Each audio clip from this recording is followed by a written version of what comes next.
My name's Eric Walcott. I'm the chair of the NACDEP Recognition Committee, and I'm here to do a quick overview of the awards process and requirements for 2025. As a reminder, award nominations are due February 18 at 11:59 p.m., and we'd highly encourage you not waiting until the last minute and risking technology not working or something else getting in the way of you being nominated for an award. I also want to say a bit about the value of award nominations. Of course, it's always great to be recognized for the awesome work everyone is doing in communities, but awards nominations and conference presentations are also a great way to share your work with others in Extension around the country. Every year, I come home from NACDEP with ideas for new programs or things to add to existing programs based on what I learned from award winners at the conference. So nominate your program for an award so that you can be recognized, but also so others can learn from you. First up, we've got awards that you can either nominate yourself or a team or a colleague for. We have individual and team awards in excellence in community development work, cross-program, educational materials, educational technology, innovation and creativity, and diversity. We also have the Excellence in Teamwork Award, which as its name suggests is a team award only. All of these awards are listed on the NACDEP website at nacdep.net/awards.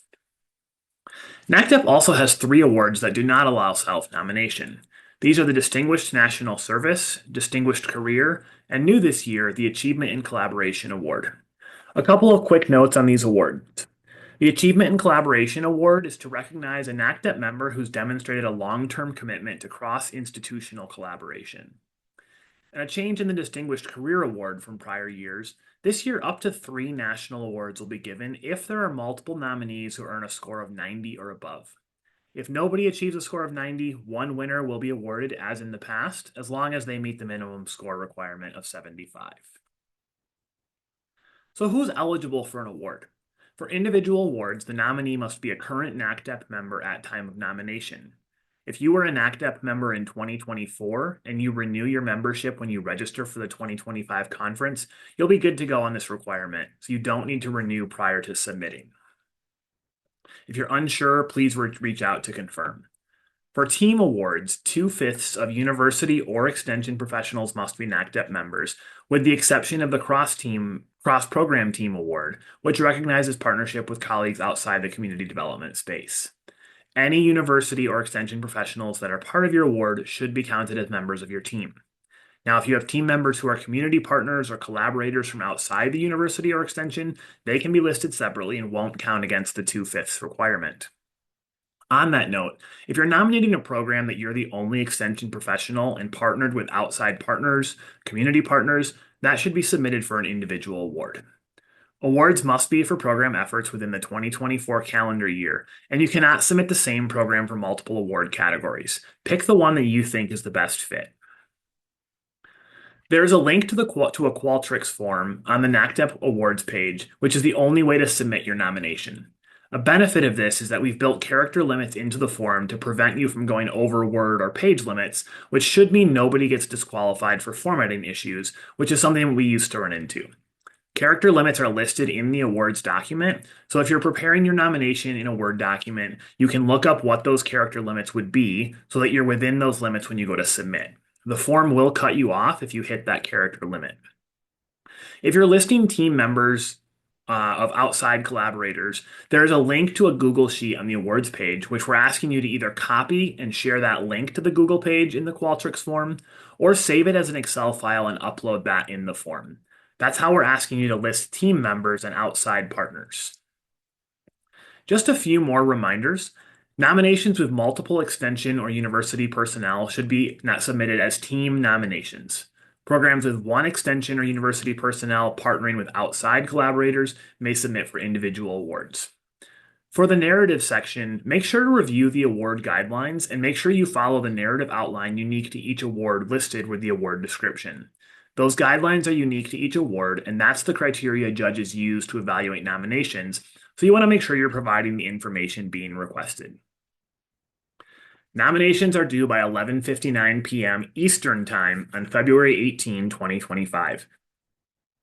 This is important because the form will not accept nominations after that time.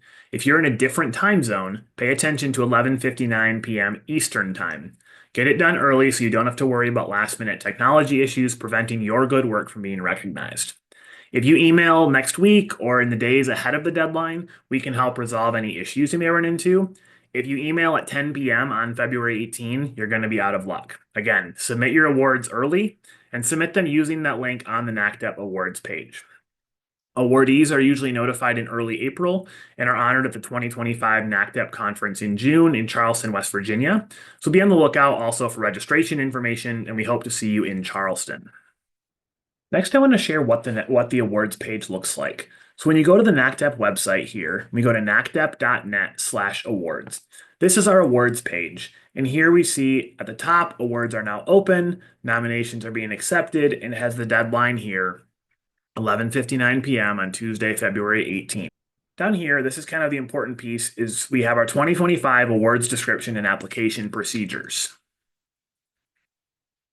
That's going to have all the descriptions for character limits, for criteria, the process to submit award, and really, again, the criteria for each category differs, so pay attention to those things. The next thing we see is that team member and outside collaborator sheet, this one right here, and that's going to be this template that we see right here. Again, you can either make a copy of that and share the link to the Google Sheet in the Qualtrics form you submit, or you can download it and there's space to upload the Excel file in that Qualtrics form. Last, we go to the link to the nomination form. You click that link and it takes you to the nomination page. Again, there's one link for all award categories and types. So you'll select what type of award yours is, and the form takes you through each step and makes sure that you put in all the required information. So I've filled in my award information here for a sample award. Here's where you enter your program title, geographic region. This is where you would either share the link to that Google Sheet or upload the Excel file with your team or outside collaborators. Then you'd submit your abstract and your narrative, and that's going to walk you through the entire form. So it really is a pretty straightforward process, and we're hoping that that Qualtrics form simplifies that for everyone.